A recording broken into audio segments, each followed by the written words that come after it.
Hello, कैसे हैं आप लोग? आज 11 मई है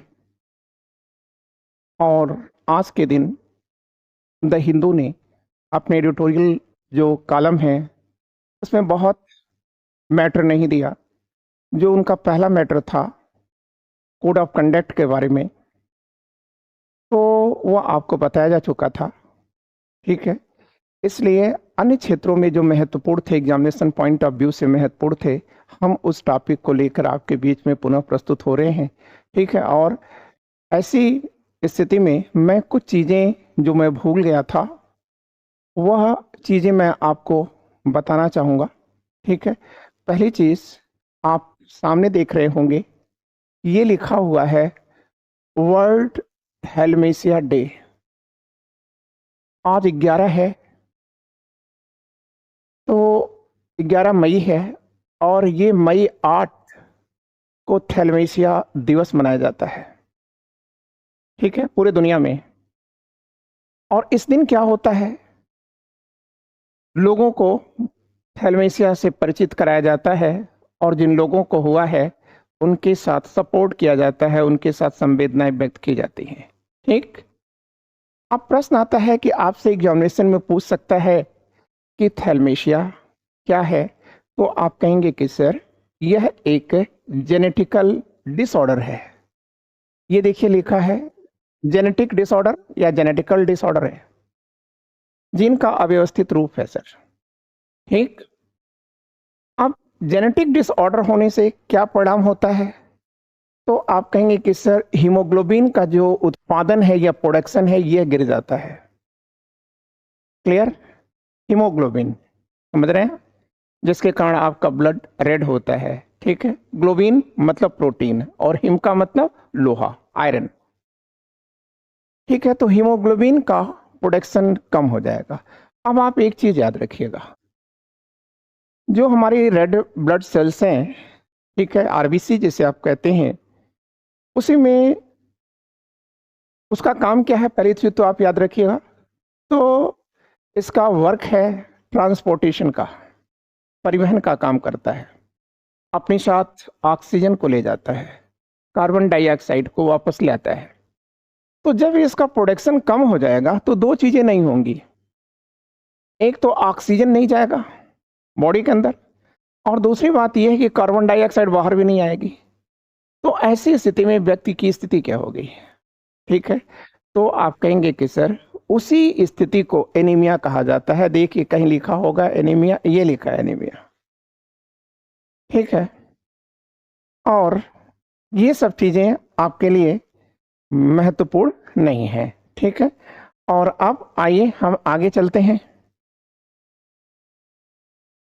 ठीक है, बस अब आप दूसरी चीज देख लीजिए, ये भी एक डे से रिलेट करता हुआ मैटर है। ठीक है, तो ये देखिए क्या लिखा है, world lupus day is dedicated to the people worldwide who suffer from his debilitating autoimmune disease. देखा आपने क्या लिखा है? क्लियर? और यहां पर आप देख रहे हैं, ठीक है, इसका सिंबल दिया हुआ, और ये आप देखिए क्या लिखा है, इसको ध्यान दीजिए। ये है 10 मई, ठीक है, मई 10th, और यह किस रूप में दुनिया में ऑब्जर्व किया जाता है? तो आप कहेंगे कि सर ल्यूपस डे के रूप में होता है। अब ये ल्यूपस है क्या, तो ऊपर ही लिख चुका है कि यह एक ये देखिए लिखा हुआ है ऑटो इम्यून डिजीज है, मतलब एक ऑटो इम्यून बीमारी है, ये रोग है ये। अब इसमें होता क्या है ऑटो इम्यून में, तो आप याद रखना, ऑटो इम्यून डिजीज में, या आप कह सकते हैं ल्यूपस में,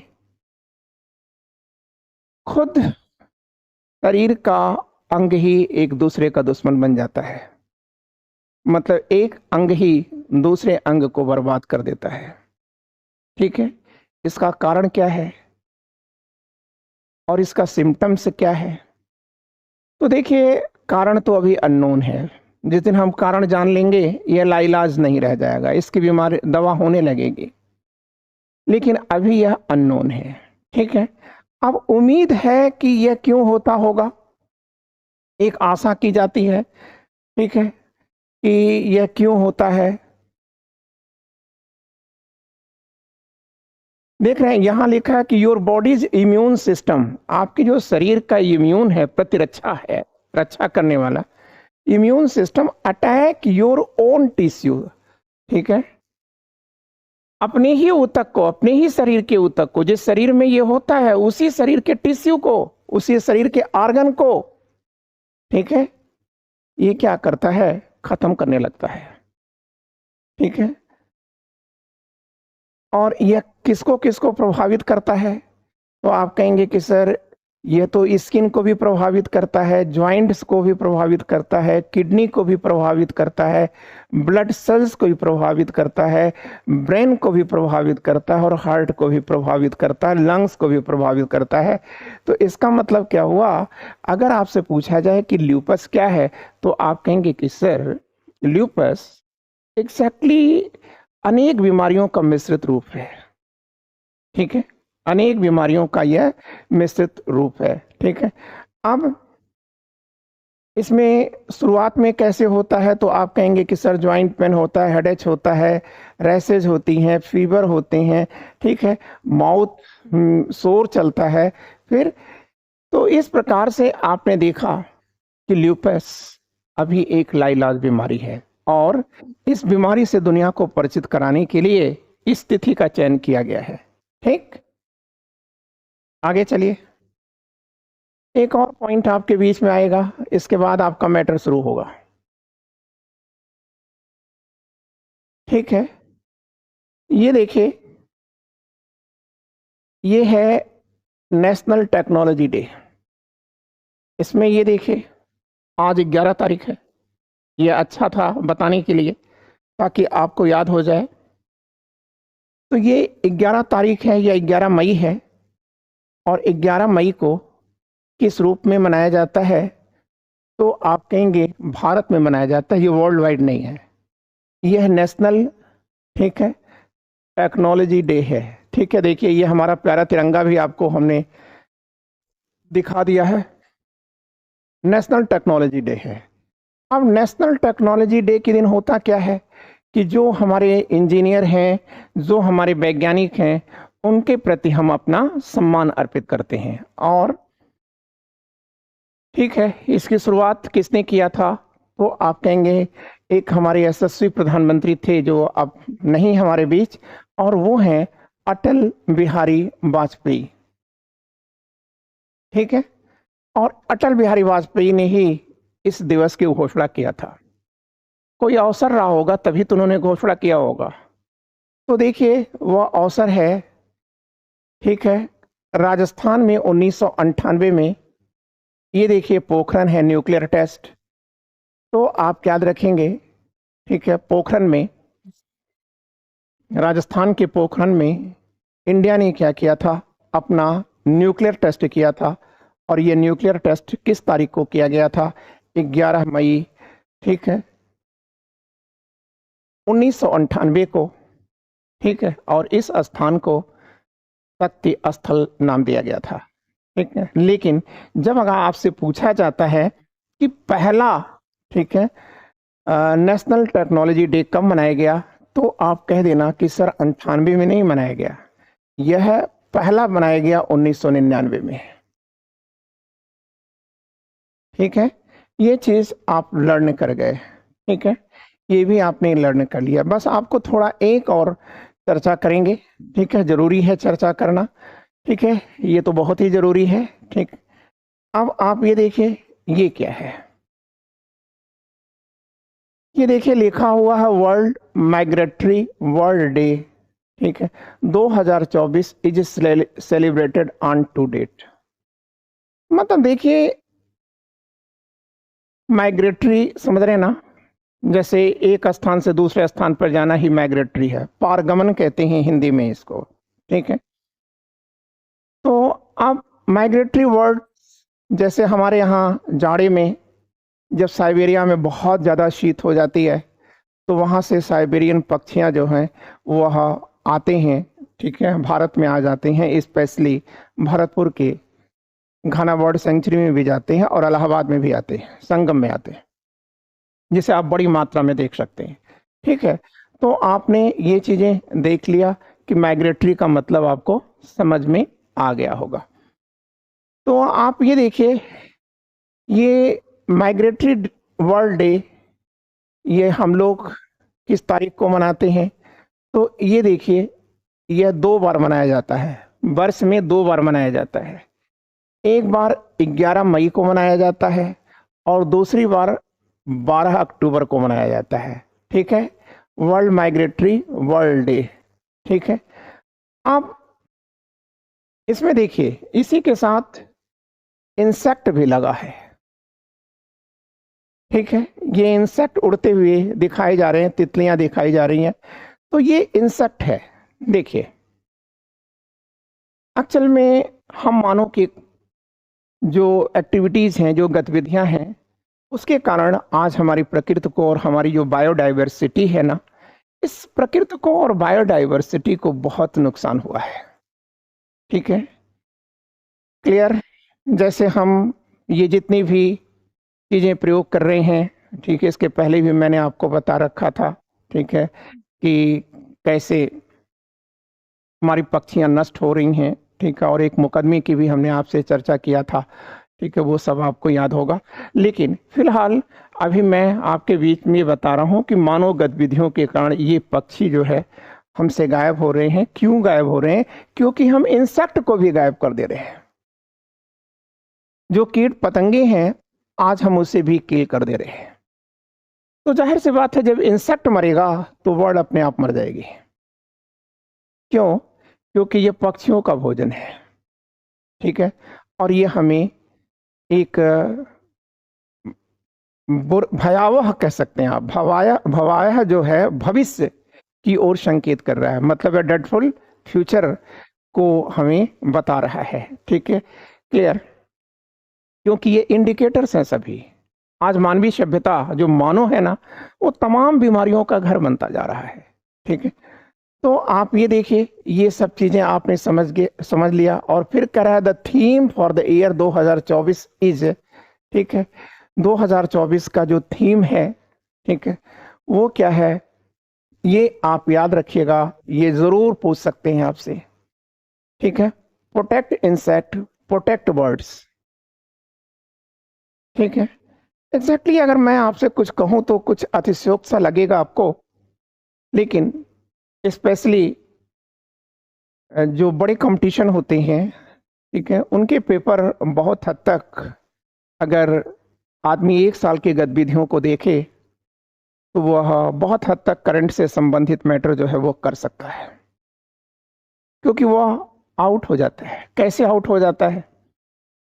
देखिए, जैसे जो बड़ी बड़ी घटनाएं होती हैं, जैसे आपने इजराइल को देखा, इजराइल और फिलिस्तीन को देखा, तो इसका मतलब ये नहीं है कि आप बस इतने तक ही पढ़ के रह जाएं कि इजराइल और हमास का वॉर चल रहा है, ठीक है।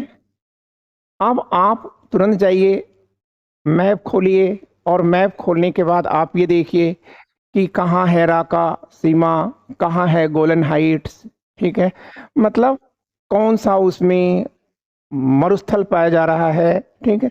इसका मतलब ये है कि आपको इमीडिएट उनके बारे में जान लेना चाहिए, ठीक है। आखिर अमेरिका की रुचि क्या है कि मिडिल ईस्ट में इतना इंटरेस्ट क्यों ले रहा है, ठीक है। और फिर एक बात और भी है कि एक छोटा सा यहूदी देश इजराइल, ठीक है, जीव हैं ये लोग, बहुत छोटी संख्या होती है इनकी, लेकिन ये जीव लोग आज क्या कर रहे हैं? ठीक है, आज आप देखिए हम और आप जिससे जुड़े हुए हैं, चाहे वो फेसबुक हो, चाहे वो ट्विटर हो, चाहे वो गूगल हो, मतलब जितनी भी दुनिया की हाई टेक्नोलॉजीज हैं, उन टेक्नोलॉजी पर इनका अधिकार है। और आप उस समय और हतप्रभ हो गए होंगे कि जब उनके यहाँ वॉर शुरू हुआ तो दुनिया के किसी भी स्थान पर पढ़ने वाले इजरायली लड़के और लड़कियां, ठीक है, अपनी पढ़ाई को रोक कर, अपनी नौकरी को रोक करके, या कोई अपना व्यवसाय करते थे उसे रोक करके अपने वतन को वापस हो रहे थे। तो हम उनकी कर्तव्यों का जो कर रहे हैं उसका हम सपोर्ट नहीं कर रहे हैं, लेकिन हम उनकी जो देशभक्ति है उनको सलाम जरूर करेंगे, ठीक है, और उनकी जो ब्रेन है उसको भी सलाम करेंगे, क्योंकि उनके अंदर बहुत बड़ा डेडिकेशन है और रेत में रह करके भी वे हमारे देश को भी एग्रीकल्चरल आउटपुट को भेजते रहते हैं, ठीक है, जो कि बहुत बड़ी बात है, ठीक है।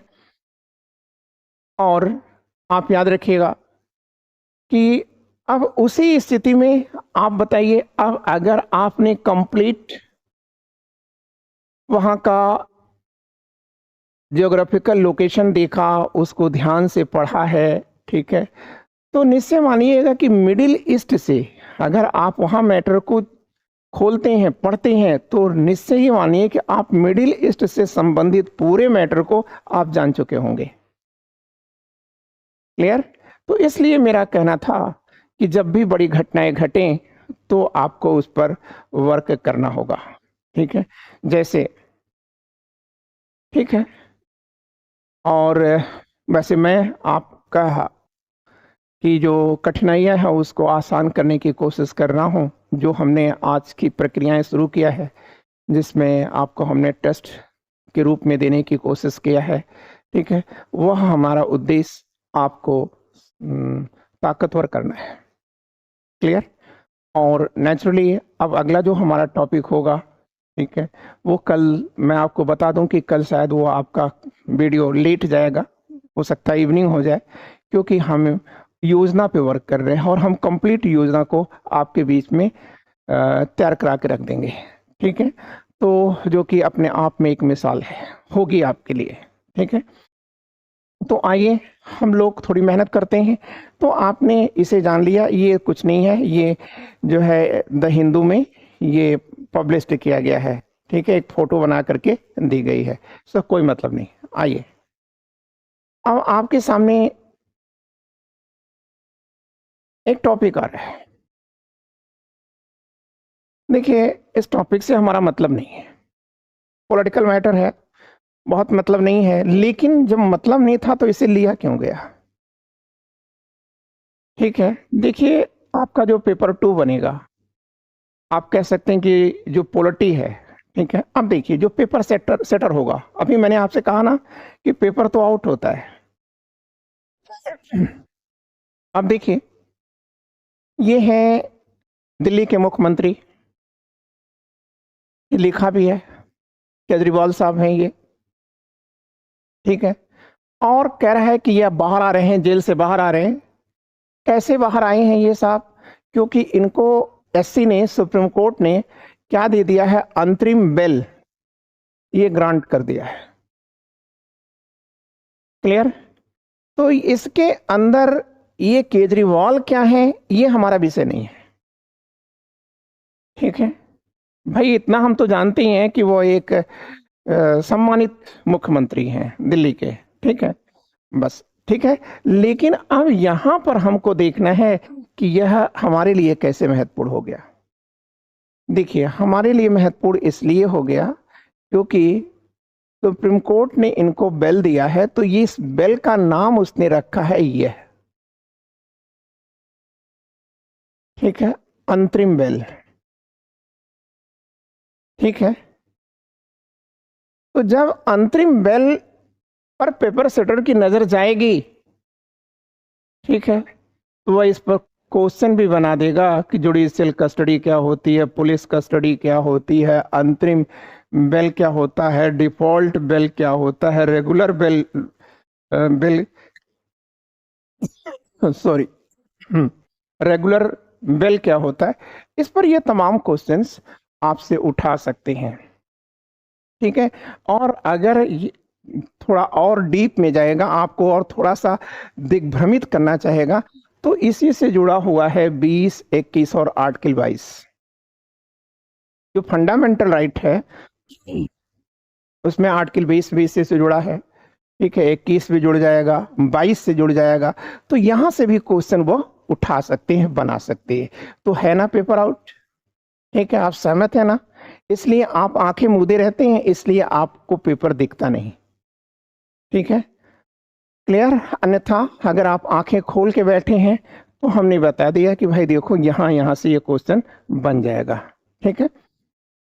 तो इस मैटर को लाने के मूल में हमारा उद्देश्य केवल इतना था, यही बताने के लिए ये लाया गया। और निश्चय मानिएगा कि कमिंग जो प्री एग्जामिनेशन आएगा उसमें फंडामेंटल राइट से चाहे 20 आए, चाहे 21 आए, चाहे 22 आए, या आर्टिकल 22 मतलब आर्टिकल आए, या आपसे ये सब चीजें पूछ सकता है, ठीक है, कि बेल कितने प्रकार की होती हैं, ठीक है, ये सब चीजें भी उठा सकता है।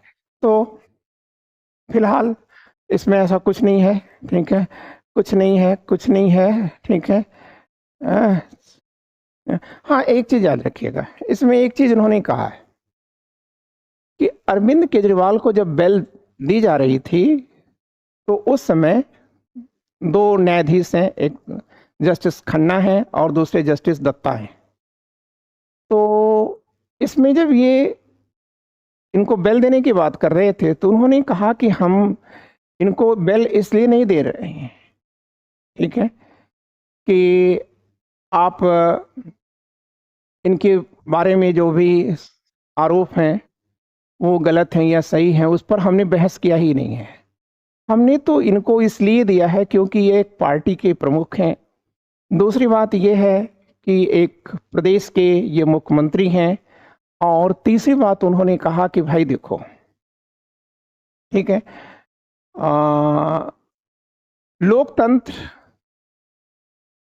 में भाई नेताओं का अपने अपने विचारों का प्रचार करना जरूरी है, और ये लोकसभा का इलेक्शन है जिससे राष्ट्र प्रभावित होता है, क्योंकि राष्ट्रीय सरकार बनती है। तो इसलिए हमने इनको दिया है ताकि यह जा करके अपना चुनाव प्रचार का कार्य भी कर ले, ठीक है। लेकिन आप याद रखिएगा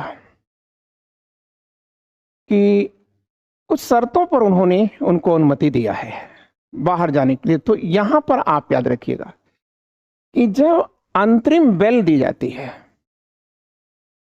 ठीक है, तो अंतरिम बेल के साथ शर्तें जोड़ी जाती है,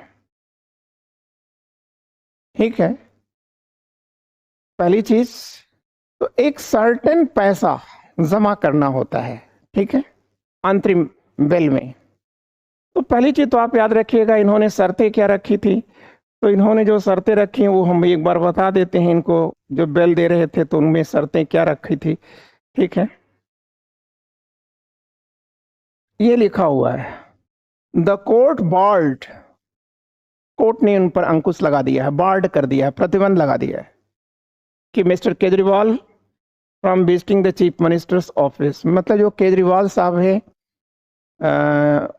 बेल पाने के बाद ये अपनी ऑफिस में नहीं जाएंगे, सचिवालय में नहीं जाएंगे, और ऐसे उस स्थान पर कोई हस्ताक्षर नहीं करेंगे, ठीक है। मतलब आप कह सकते हैं कि बिना, और आसान शब्दों में कह सकते हैं कि बिना एलजी, दिल्ली के जो एलजी हैं, लेफ्टिनेंट गवर्नर साहब हैं, उनके कहने पर ही वो कोई हस्ताक्षर कर सकते हैं, ऐसे वो हस्ताक्षर नहीं कर सकते। फिर अभी अभी अपनी बातों को पुष्ट करने के लिए मुझे कहना पड़ेगा, तो आपने देखा ये शर्तें उन्होंने आरोपित कर दिया। तो अंतरिम बेल में शर्त होती है, ठीक, और यहां पर एक जमानत होती है, ठीक है, जमानत रखी जाती है या मुचलका जिसे कहते हैं, ठीक है। तो ये मुचलका जो है ये 50,000 रुपए होता है, ठीक है। तो देखिए अंतरिम जो बेल होती है इसमें जो मुचलका जमा किया जाता है वो खुद भी जमा किया जा सकता है या अपने सगे संबंधी के द्वारा भी जमा करवाया जा सकता है, ठीक है। और ये मुचलका जाता कहाँ है? तो ये मुचलका कोर्ट में नहीं जाता है, अपितु जिस जेल में वो होते हैं, जैसे ये जिस जेल में बंद रहे होंगे उस जेल के प्रमुख को जाता है, ठीक है, उसी के नाम पर ये पेमेंट जाता है, ठीक है। और हाँ, लेकिन अब ये चीज देखिए, ये आपने समझ लिया, कंप्लीट मैटर आपने समझ लिया। वो अलग की बात है कि उसमें इन्होंने ये लिख रखा है कि केजरीवाल के ऊपर जब आपने आरोप नहीं किया था तो वो वर्ष 2022 था, लेकिन आप बताइए कि जब चुनाव की घोषणा हो गई तो उसके बाद आपने 21 मार्च को इनको क्यों गिरफ्तार किया, है ना। तो ये सब चीजें हैं, ये सब आपका मतलब नहीं है, ठीक है। मतलब आपका था कि आप इन चीजों को जाने। तो ठीक है, आगे चलते हैं और जानते हैं कि ये क्या होती हैं। तो देखिए, ये देखिए, अब आप इसे समझ लीजिए अच्छी तरह से, इसको समझ लीजिए, धीरे धीरे इसको समझने लगिए आप। तो देखिए, अगर बेल आपसे पूछा जाए, बेल का मतलब क्या हुआ, हिंदी में बेल किसे कहते हैं? बेल का मतलब होता है मुक्ति, मुक्त कर देना, फ्री कर देना, ठीक है, क्लियर। किसी जेल खाने से फ्री कर देना या जेल खाने में जाने से रोक देना, ठीक है। तो बेल मतलब फ्री, मुक्ति। तो यहां पर फर्स्ट पॉइंट आ रहा है अंतरिम बेल। तो अंतरिम बेल का उल्लेख कहां है? तो ये देखिए, लिखा है सीआरपीसी में है, सीआरपीसी में 438 पे है, ठीक है। एक खास बात आप याद रखिएगा, अंतरिम बेल को पेरोल भी कहा जाता है, ठीक है, क्लियर। अब पेरोल का मतलब है कंडीशन, पेरोल का मतलब होता है शर्त, ठीक है। पेरोल किसी को भी दिया जा सकता है जब ऐसी परिस्थितियां हो। मान लीजिए कि 1 मिनट के लिए मैं आप एक एग्जांपल देके आपको समझा दूं।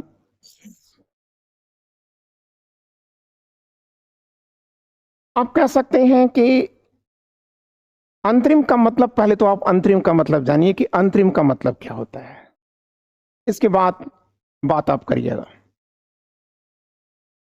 देखिए, अंतरिम का मतलब होता है टेम्पोरी, अंतरिम गवर्नमेंट, ठीक है।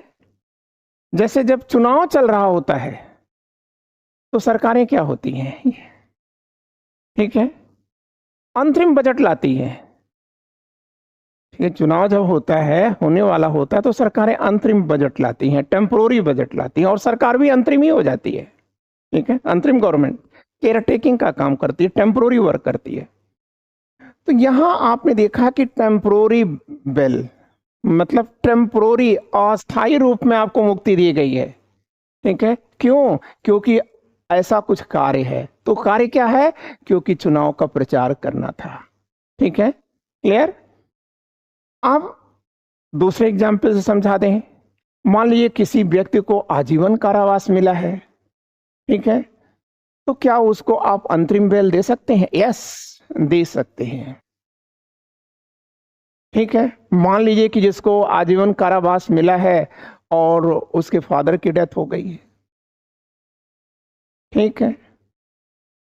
तो मैं जानता हूं कि आप मुझे, जो लोग पूर्वांचल से जुड़े होंगे, वो उनके माइंड में कोई घटना आएगी, वो परेशान होंगे, ठीक है, कि सर फिर उनके यहाँ क्यों नहीं चला गया, वो एक नेता था, वो मारा गया, तो उसका बेटा जेल में बंद था, तो फिर वहां पर क्यों दिया गया। देखिए, ये हमारा मैटर नहीं है। हमारा मैटर एग्जैक्टली है कि जो थ्योरी है वो बताना, ठीक है ना। होता क्या है वो हमारा मतलब नहीं है, मिलना चाहिए था, ठीक है। तो अब वो आदमी अगर आजीवन कारावास की सजा कोई भुगत रहा है और उसके घर में ऐसी कोई प्रॉब्लम हो गई कि his father is now no more, mother is now no more, ठीक है, तो उनको जो है एक पेरोल पर लाया जा सकता है, ठीक है, उनको पेरोल दिया जा सकता है, ठीक है, क्लियर। तो अब शादी विवाह है और वो अकेला अपने घर का आदमी है, उसकी बेटी की शादी है, तो क्या करेंगे? उसको जेल में ही बंद करेंगे, आजीवन कारावास में रखेंगे? नहीं, ये इसीलिए बनाया गया है, पे रोल, पे और रोल, मतलब कह रहा है रोल, ठीक है, क्लियर। तो ये देखिए, पारोल लिखा है, पारोल। तो रोल का मतलब होता है भूमिका, बाहर अगर भूमिका निभानी है तो पा, मतलब आउटसाइड, ग्रीक वर्ड पा, इसका मतलब है आउटसाइड ऑफ द प्लेस, इस प्लेस के बाहर। इस प्लेस के बाहर का मतलब जेल से बाहर, ठीक है। जब कोई रोल आपको अदा करना है और आपके बिना वो कार्य नहीं हो सकता, तो कोर्ट जो है पैरोल पर दे देती है, ठीक है। अब यही चीज आपको समझ में आ गया होगा, ठीक है, कि अंतरिम बेल दी गई है इनको और कहा गया है कि भाई देखो, हम तुम्हें 1 जून तक के लिए ही छोड़ रहे हैं, मतलब टेम्पोररी छोड़ रहे हैं तुम्हें, ठीक है। और तुम एक काम ये कर देना, तुम एक काम ये कर देना भाई, ठीक है, कि 2 जून को तुम उपस्थित हो जाना और 50,000 रुपया तुम मुचलका भी दे दो, ठीक है। तो आप समझ गए अंतरिम बेल क्या है, ठीक है। बेल का मतलब मुक्ति, ठीक है, जमानत। वैसे तो लॉ की भाषा में अगर हम बात करेंगे तो हम अपनी बात में ही उलझ गए, क्योंकि जमानत अलग बात है भारत और पाकिस्तान में। वैसे तो भारत और पाकिस्तान को अगर छोड़ दिया जाए तो यूरोपीय कंट्रियों में बेल का मतलब एक ही होता है, लेकिन यहाँ जमानत अलग है और बेल अलग है, ठीक है, माइन्यूट अंतर है, ठीक है। लेकिन फिलहाल आपको इतनी बात जाननी है, ठीक है। इसके बाद देखो, एंटीसिपेटरी और एडवांस बेल की बात कर रहा है, ठीक है। तो एंटीसिपेटरी या एडवांस बेल क्या है? तो ये चीज पढ़ने से पहले ही आप जान लेना कि यह 438 सीआरपीसी में लिखा है और ये एंटीसिपेटरी बिल केवल 2 लोग ही जारी कर सकते हैं, ठीक है। या तो सेशन कोर्ट जारी करेगा या हाई कोर्ट जारी करेगा। जिला न्यायालय, सेशन कोर्ट, आप समझ रहे हो ना, या हाई कोर्ट ही जारी करता है एंटीसिपेटरी। तो एंटीसिपेटरी का मतलब होता क्या है, ठीक है, क्लियर? एक्सेप्ट करने से पहले ही, ठीक है, बेल दे देना, ठीक है, मतलब गिरफ्तार करने से पहले ही, ठीक है, आपको अनुमति, मतलब बेल दे देना कि आप गिरफ्तारी नहीं कर सकते, ठीक है। देखिए ये लिखा है गिरफ्तारी से पहले ही, एडवांस में ही आपको दे दी गई।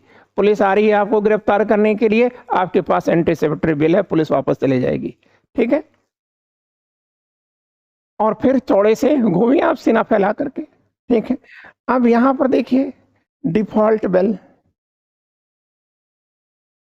तो ये डिफॉल्ट बेल क्या होता है? बहुत चर्चा में आता है ये, ठीक है, और इस बार शायद सबसे ज्यादा, ठीक है, इसका प्रयोग हुआ है, ठीक है। ये क्या है? तो आप कहेंगे यह 167(2) के तहत डिफॉल्ट बेल दी जाती है। इसमें क्या होता है कि जैसे देखिए कस्टडी 2 ही होती है, एक जुडिशियल कस्टडी होती है, ठीक है, और दूसरा पुलिस कस्टडी होती है, ठीक है। तो देखिए जो पुलिस कस्टडी में डिफॉल्ट बेल नहीं आता, पहले तो आप याद रखिएगा। डिफॉल्ट बेल जो होता है ऑलवेज जुडिशियल कस्टडी में आता है। अब जुडिशियल कस्टडी का मतलब ये है कि जो अभियुक्त है, ठीक है, तो वो अफेंडर या अभियुक्त जितनी भी होंगे, उनको अभियुक्त को क्या किया जाता है कि न्यायालय से ही जेल भेज दिया जाता है, क्लियर? लेकिन जो पुलिस कस्टडी होती है वो पुलिस के अधीन आ जाता है, वो थाने में रोक दिया जाता है, थाने के किसी लॉकअप में जहाँ पर उनकी व्यवस्थाएं होती हैं वह लेते हैं, ठीक है। तो पुलिस क्या करती है, आपने सुना होगा कि पुलिस रिमांड मांग रही है, ठीक है। तो जुडिशियल कस्टडी में लोग जाना चाहते हैं क्योंकि यहाँ पर सेफ्टी एंड सिक्योरिटी ज़्यादा है, यहाँ पर पुलिस पूछ नहीं सकती जा करके, ठीक है, कि जा करके आपको किसी जेल में आप बंद हैं और वहां जा करके आपसे क्वेश्चन करेगी, नहीं, नेवर, क्वेश्चन नहीं कर सकती। तो मान लीजिए कि किसी अभियुक्त को आपने गिरफ्तार किया, 90 डेज तक आपने उसे आपको समय दिया गया कि आप इसके ऊपर आरोप सिद्ध कर दीजिए कि भाई इसके ऊपर ये आरोप है, ठीक है। और मान लीजिए कि 90 डेज भी गुजर गया और पुलिस, ठीक है, आरोप को नहीं सिद्ध कर पाई, तब क्या करोगे? तब वो जो व्यक्ति है जो अभियुक्त है वह एक एप्लीकेशन देगा, कि सर हम तो निर्दोष हैं सर, पुलिस हम पर अब तक अभियोग सिद्ध नहीं कर पाई सर, इसलिए मुझे छोड़ दिया जाए, मुझे बेल दे दिया जाए, निकाल दिया जाए जेल से, ठीक है। तो उस एप्लीकेशन को, उस बेल को क्या कहते हैं? डिफॉल्ट बेल कहते हैं। अब एक बात आता है रेगुलर बेल, तो रेगुलर बेल का मतलब है क्लीन चिट। रेगुलर बेल अमूमन जो होता है वो दे देती हैं, और रेगुलर बेल पाने के बाद, ये नहीं, क्लीन चिट करने का मतलब ये नहीं कि आप दोष मुक्त हो गए, ठीक है। हाँ, ये है कि जब तक कोर्ट आपके ऊपर दोष सिद्ध नहीं कर देती, ठीक है, तब तक तो आप निर्दोष ही हैं, ठीक है।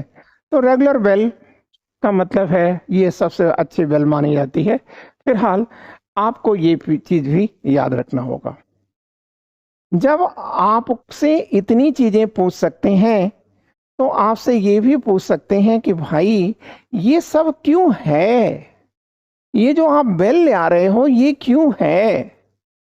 तो आप कहेंगे सर क्योंकि व्यक्ति के विकास की प्राथमिक दशाएं हैं सर ये, ठीक है। ठीक, डेवलपमेंट की जो ये बेसिक चीजें हैं व्यक्ति की, क्योंकि आप जानते हो कि भारत की जो न्याय प्रणाली है वो किस पर आधारित है, ठीक है। हमें किसी निर्दोष को दंड नहीं देना है, हो सके तो हजारों, उसके बदले हजारों दोषियों को अगर हमें छोड़ना पड़ जाए तो कोई बात नहीं, ठीक है।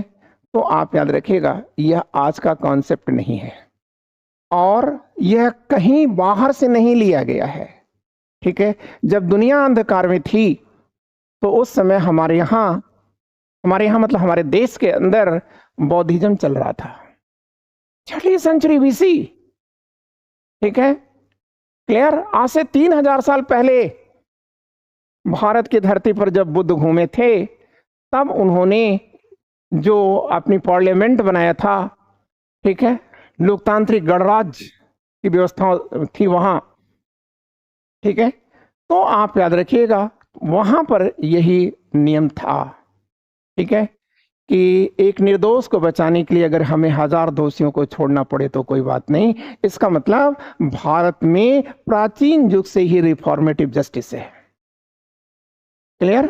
रिफॉर्मेटिव मतलब सुधार करो, मतलब अपराधी को, ठीक है, मारो नहीं, ठीक है, बल्कि अपराधी में सुधार करो ताकि वह ऐसा कार्य न कर सका करे। इसका मतलब जो भारतीय जुडिशरी है वो किस पर काम करती है? ह्यूमैनिटेरियन ग्राउंड पर काम करती है, मानवीय आधार पर काम करती है, ठीक है, क्लियर। वो अलग की बात है कि आज ये पूरी दुनिया में हो चुका है, ठीक है।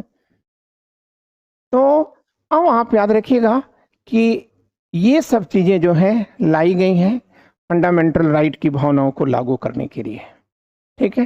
चाहे वो अंतरिम बेल हो, एंटिसिपेटरी हो, डिफॉल्ट हो, रेगुलर बेल हो, ये सब क्यों लाई गई? आप कहेंगे कि सर ये सर हमारा मौलिक अधिकार है सर, और ये कहाँ दिया गया है? आर्टिकल 20 आप देखिए क्या कह रहा है, protection in respect of conviction for offences.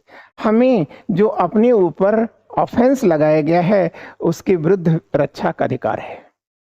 फिर उसके बाद 21 कहता है कि sir right to life and personal liberty, हमें जीवन को शानदार तरीके से जीने का अधिकार है। राइट टू लाइफ का मतलब ये नहीं है, ठीक है, राइट टू लाइफ का मतलब है अ लाइफ विथ डिग्निटी, ठीक है, ये है। और इसी के तहत आप जानते हैं, ठीक है, कि अभी दिल्ली में जो घटना हुई थी लड़की के साथ, या कोई पिटाकशी करता है, वो सब चीजों का जो होता है मुकदमे, वो सब इसी के तहत आते हैं, ठीक है,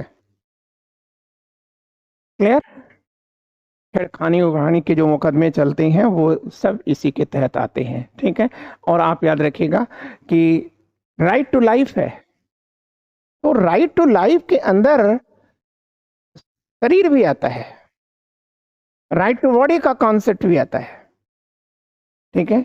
इसका मतलब पुलिस को हमारी शरीर को टच करने का राइट नहीं है, आप हमें दंडित नहीं कर सकते, और हमें आप मिलने जुलने से भी नहीं रोक सकते, ठीक है, क्लियर। और यदि हमारी स्थिति ऐसी नहीं है कि हम अपना वकील कर सकते हैं, तो आप वकील भी करेंगे, ठीक है।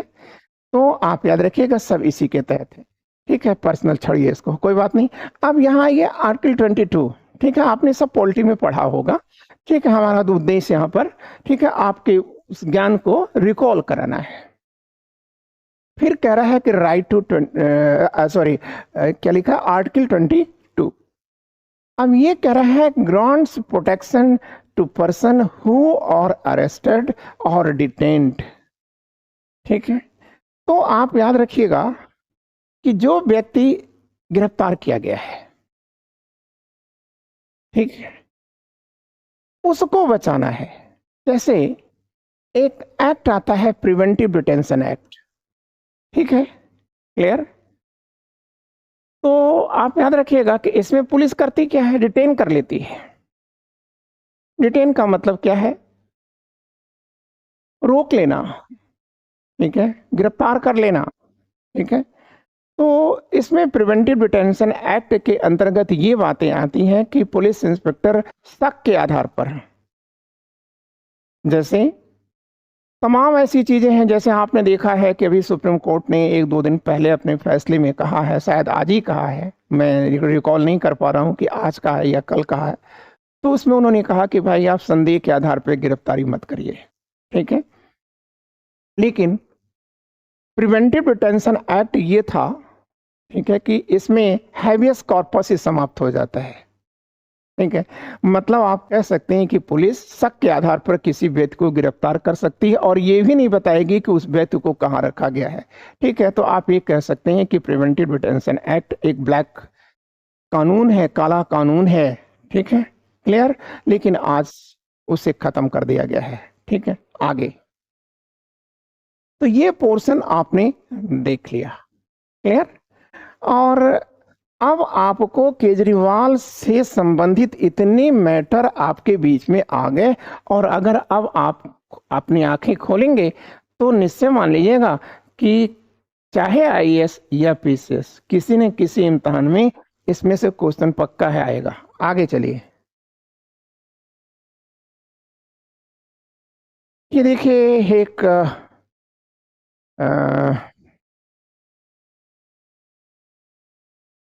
ग्रेट लेडी हैं और अर्चना रेड्डी हैं ये, और ये मैरीटाइम लॉ इंस्टीट्यूट माल्टा में है, ठीक है। तो ये कुछ बहुत अच्छी बात कर रही हैं, ठीक है, इनको थोड़ा सा ध्यान दीजिएगा, ठीक है। बहुत कुछ कहा है इन्होंने। तो पहली चीज इसका मतलब आप समझिए कि जो फ्रेश वाटर क्वेस्ट है, क्वेस्ट का मतलब क्या हुआ, डिस्कवरी या खोज।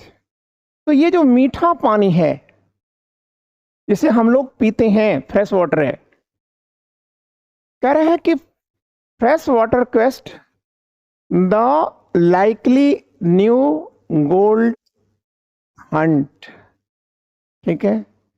जो ये मीठा पानी है उसकी खोज, ठीक है, एक सोने के शिकार जैसा है, ठीक है। मतलब इनका कहना है कि जैसे, मतलब इससे महत्वपूर्ण चीज नहीं हो सकती, क्लियर। आप कहती क्या है मैडम, मैडम ने देखिए ये कहा है कि an event from current, sorry, as evident from current event, ठीक है, the next war are expected to be fought, फिर कह रही हैं ओवर पानी के लिए ये युद्ध लड़ा जाएगा, ठीक है। इसका मतलब वो ये कहना चाह रही हैं कि जो अगला युद्ध होगा, वॉर होगा, विश्व युद्ध होगा, वो पानी के लिए लड़ा जाएगा, ठीक। तो अब वो समझा रही हैं कि हम पानी को कहां से सर्च करें।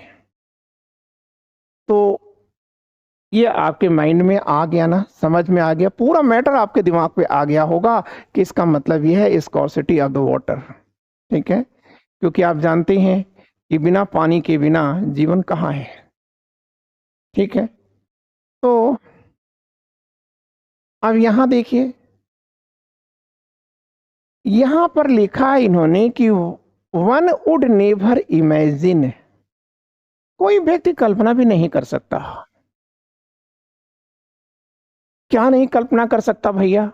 ठीक है, ऐसी आप कौन सी बात करिए मैडम जी कि कोई कल्पना ही नहीं कर सकता। तो कह रही हैं कि the huge volume of fresh water, पानी की एक बहुत बड़ी मात्रा एक्सिस्ट अंडर द सैलिन ओशन। इनका कहना है कि बहुत लोग हैं जो इसकी कल्पना भी नहीं कर सकते।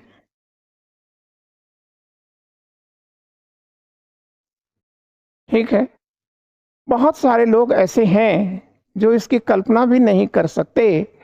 ठीक है, सोच भी नहीं सकते कि जो फ्रेश वाटर है वो सबसे ज्यादा समुद्र के खारे पानी में है। ठीक, और वास्तव में नहीं कल्पना कर सकता। आम आदमी क्या सोचेगा? आम आदमी तो ये सोचता है कि समुद्र तो खारा पानी है भाई, लेकिन मैडम कुछ अलग कहानी बता रही है। ठीक है, तो इनके बताने का कुछ तो आधार होगा। तो ये देखिए, फिर ये अपने लिए क्या आधार खोजती हैं। कह रही है कि 60 में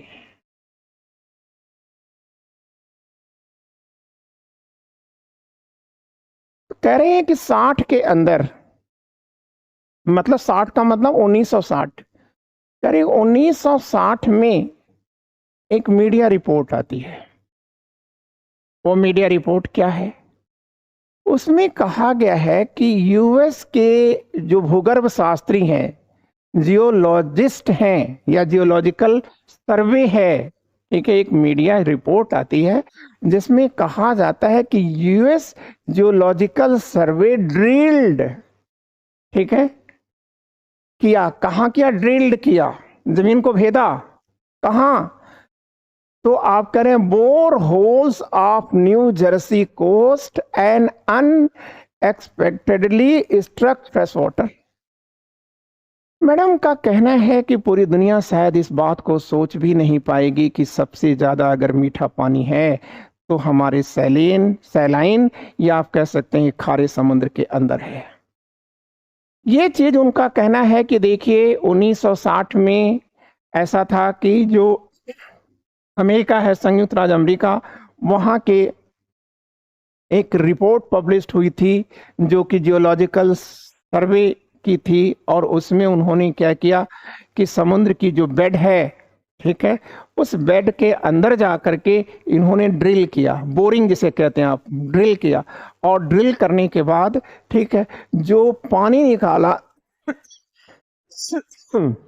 सॉरी, जो पानी निकाला वह पानी मीठा पानी था। ठीक है, फिर इनका कहना है कि इसी प्रकार से, ठीक है, इस एक टीम ने, वैज्ञानिकों की एक टीम ने वियतनाम में और अदर कंट्रीज में ऐसे पानी को खोजा है, मतलब मीठे पानी को खोजा है। तो कह रहे हैं कि ये पानी होता कहाँ है, समुद्र के अंदर ये पानी होता क्या है। तो ये कह रही है कि for example a river under the sea was discovered at the bottom of the Black Sea. ठीक है, मैडम कह रही हैं, एक एग्जाम्पल के रूप में वो दिखा रही हैं कि आओ हम चलते हैं तुम्हें काला सागर लेकर के। और जो काला सागर है, ठीक है, उस काला सागर में की जो गहराई है, उस गहराई में बेड के, उसके जो समुद्र है उसके तल के अंदर या तल पर, ठीक है, क्या है? उनका कहना है कि यहाँ एक नदी की तलाश हुई है और ये नदी 100 फीट गहरी है। और फिर कह रही हैं कि पृथ्वी पर उतनी बड़ी कोई नदी ही नहीं है। ठीक। अब ये कह रहे हैं कि ये जो है और इसका जो फ्लोइंग रेट है, वाटर फ्लोइंग रेट है, वो कितना है? 4 माइल्स पर आवर। ठीक है। फिर कह रही हैं कि यह इसमें मतलब इतना पानी जो है 22,000 cubic metres of water passes through this particular channel. इतना पानी जो है 22,000 क्यूबिक, ठीक है, मीटर्स जो है पानी, ये उससे बहता है, उस चैनल से निकल जाता है। मतलब आप समझिए कि मैडम का कहना है कि देखो जो ब्लैक सी है ना, उसकी पेटी में एक ऐसी नदी है जो कि पृथ्वी पर वैसी नदी, इतनी बड़ी नदी कोई है ही नहीं। ठीक है। और ये जो है मीठे पानी की है। ठीक है। ये लिखा भी इन्होंने कि ऐसी कोई नदी पृथ्वी पर नहीं है। ठीक है। फिर कह रही हैं कि स्टैटिक्स जो है शो करती है, बताती है, ठीक है, कि जो टोटल वॉल्यूम ऑफ वाटर है ऑन अर्थ, ये कितना है? तो ये सब खैर आपका कोई मतलब नहीं है। 1386 बिलियन स्क्वायर किलोमीटर है, सॉरी क्यूबिक होगा, क्यूबिक है ये। लेकिन इनका कहना है कि लेकिन इतने पानी में, ठीक है, ये देखिए सब अबाउट है, ठीक है, लगभग है। फिर उनका ये कहना है कि इतना जो पानी है, पूरी दुनिया में जो पानी है, उसमें 97.5% जो है ये खारा पानी है, जिसे हम पी नहीं सकते। लेकिन फिर इनका कहना है कि जो बचा कितना भाई, 97.5 हो गया, तो बचा 2.5। तो यहां पर आप देखिए इनका कहना है कि जो 2.5% है यही मीठा पानी है, और जो हम लोग पीने के लिए पाते हैं, ठीक है, वह केवल 0.3% है। आप याद रखना, 0.3% है। पूरी पृथ्वी पर 2.5% जो है ये मीठा पानी है। ठीक है। और 97 पॉइंट, ये सब तो आप पढ़े होंगे, ज्योग्राफी में पढ़े होंगे या कहीं, ठीक है, ज्योग्राफी के अंदर आपने पढ़ा होगा। ठीक है। अब देखिए, तो अब ये सुझाव क्या दे रही हैं? चलिए भाई, यहां तक तो मैडम ने पूरा वास्तव में एक बहुत ही गजब की जानकारी हम लोगों को दिया। ठीक है। लेकिन अब मैडम का सुझाव क्या है? तो मैडम एक बात कह रही हैं, ठीक है, तो उसको जानने के लिए उसको हम चर्चा करें, इसके पहले आप एक बात देखिए। ये आप क्या देख रहे हैं? ये एक वर्ल्ड मैप देख रहे हैं।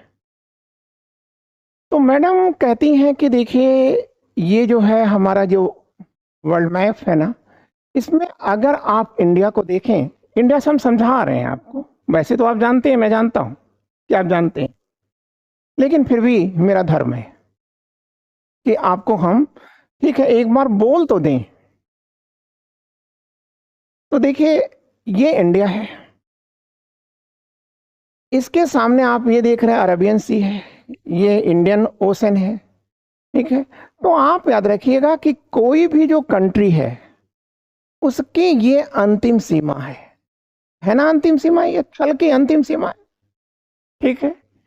तो इस थल से आप 200 नाटिकल मील जाइए, आप 200 नाटिकल मील, माइल, माइल, ठीक है। तो ये 200 नाटिकल माइल को क्या नाम दिया है? अब आप आ जाइए। ठीक है। ये देखिए, अब आप देखिए क्या कह रही हैं, ये कह रही हैं कि इसी को हम क्या कहते हैं? ठीक है, एक्सक्लूसिव इकोनॉमिक जोन कहते हैं, EEZ कहते हैं। ठीक है।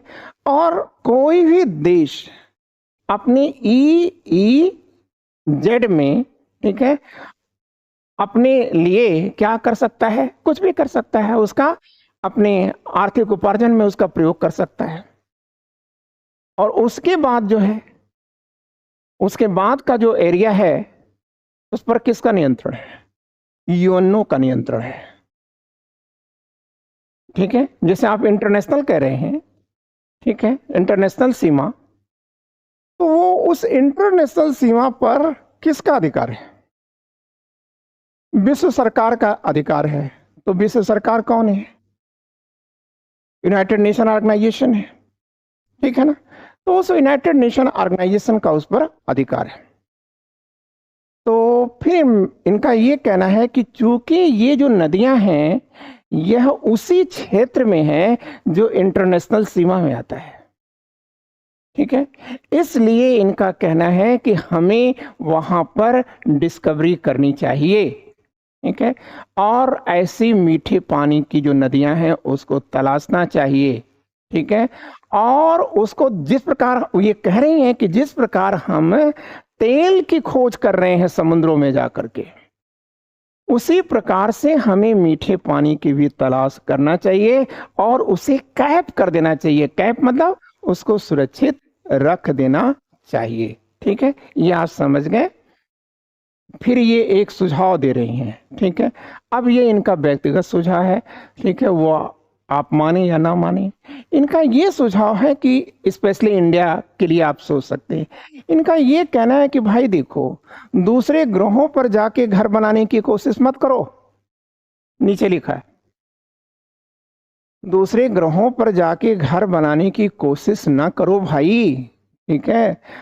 अपितु पहले कोशिश तुम्हारी ये होनी चाहिए कि जो बसे हुए लोग हैं वो बेहतर जीवन जी सके। तुम्हारे ग्रह पर जो लोग हैं, तुम्हारे देश में जो लोग हैं, पहले उनके लिए उनकी बेहतरी की तो बात कर लो। फिर तुम ये जो मिशन बना रहे हो, ये बड़े बड़े पैसे जो है, गैलन गैलन जो पैसा है, वो तुम गैलन गैलन पैसे जो उड़ेल रहे हो, उतना गैलन जो है पैसा आप पानी पर भी तो उड़ेल दो। लोगों की बेहतर जिंदगी के लिए तो उड़ेल दो। गगनयान भेज रहे हो, ठीक है, इन्वेंशन तुम्हारी जरूरत है, जरूरी है विज्ञान के लिए, लेकिन मैडम का कहना है कि लेकिन सबसे पहले इस ग्रह पर रहने वाले लोगों को बेहतर जिंदगी तो दे दो, रोटी कपड़ा और मकान तो दे दो। आप इसे देखिएगा, आपको कितना अच्छा लगा, ठीक है, कि मैडम सही कर रही हैं या गलत कर रही हैं, वो निर्णय आपको लेना है, ठीक है, लेकिन एक विचार तो अच्छा है ही, ठीक है। आइए,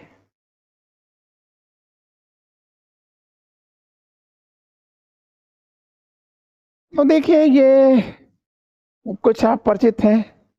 इन्होंने एक अखबार में आज और निकाला, द हिंदू में, कह रहा है कि India backs Palestine bits for bid for full UN membership.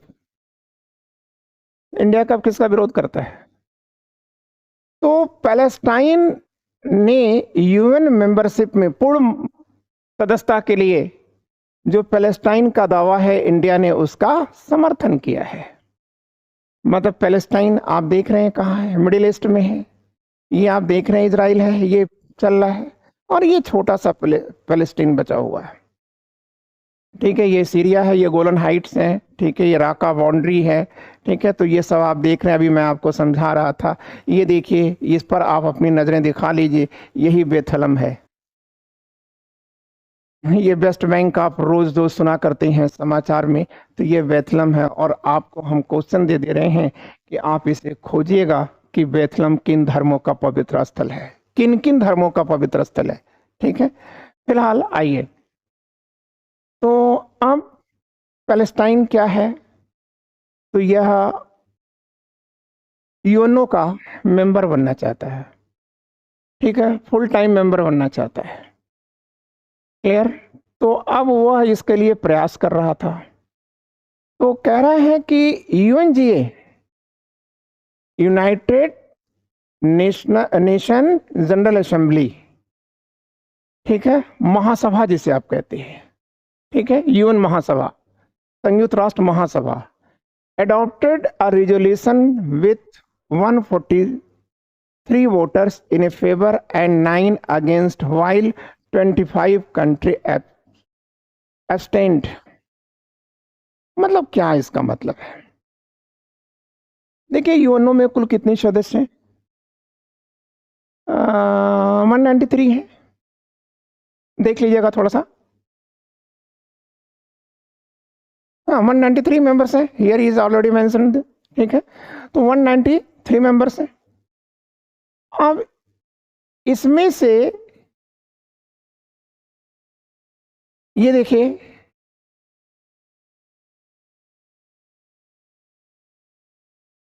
ठीक है। हाँ, अब एक चीज आप यहां देखिए कि the 193 member general assembly meet in morning for an emergency special session, ठीक है।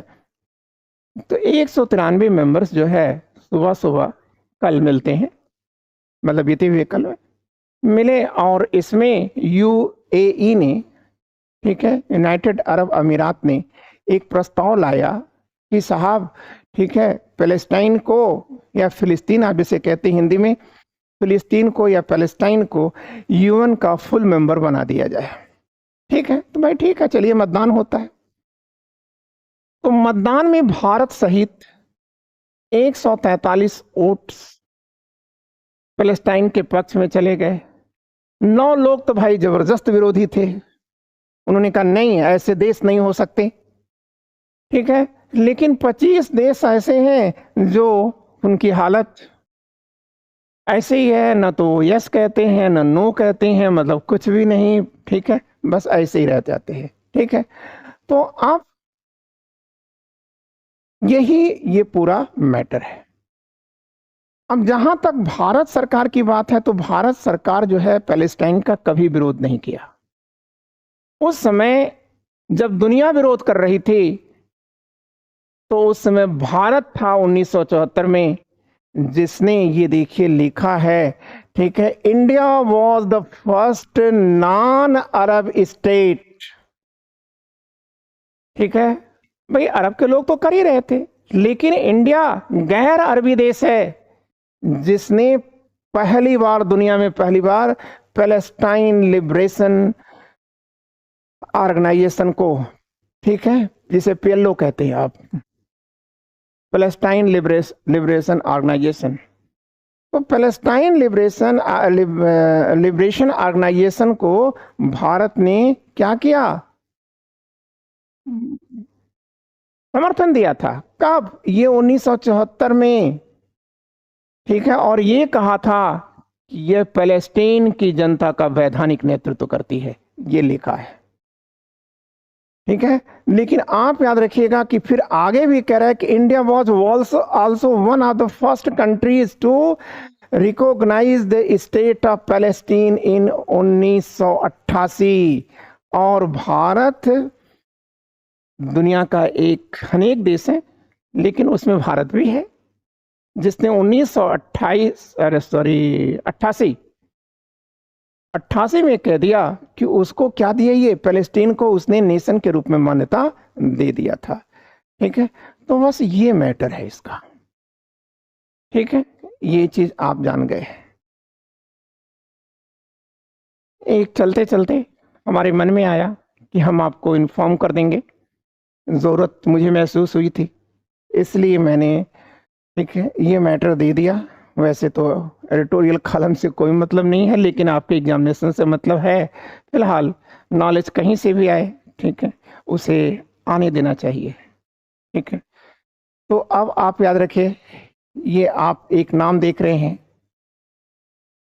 ये बड़ा नाम है, बड़ा हस्ताक्षर है, उर्दू की दुनिया का है।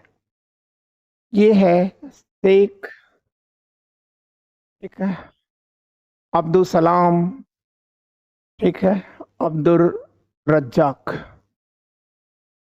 7 मई को ये मर गए, और उनका जो निक नाम था या पेन नाम था, जो अपनी जनता के बीच में प्रसिद्ध थे, वो किस नाम से प्रसिद्ध थे? तो आप कहेंगे कि सर सलाम बिन रज्जाक के नाम से इनको जाना जाता था अपने लोगों के बीच में। तो फिर कह रहे हैं कि was an Indian Urdu Hindi short story writer, ठीक है, क्लियर है? तो समझ ही रहे हैं आप कि हिंदी और उर्दू के ये छोटी कहानियों के लेखक थे, और इनकी जो प्रसिद्ध रचना है वो क्या है? तो आप कहेंगे वो है शिकस्त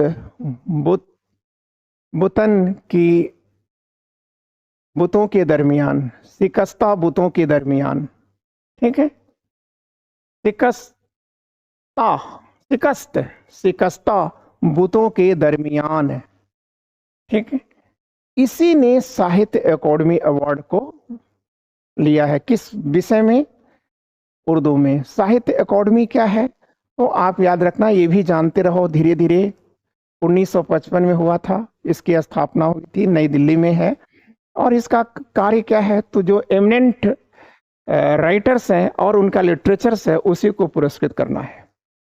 क्लियर? तो ये चीजें आपने जान लिया और आज इतना ही।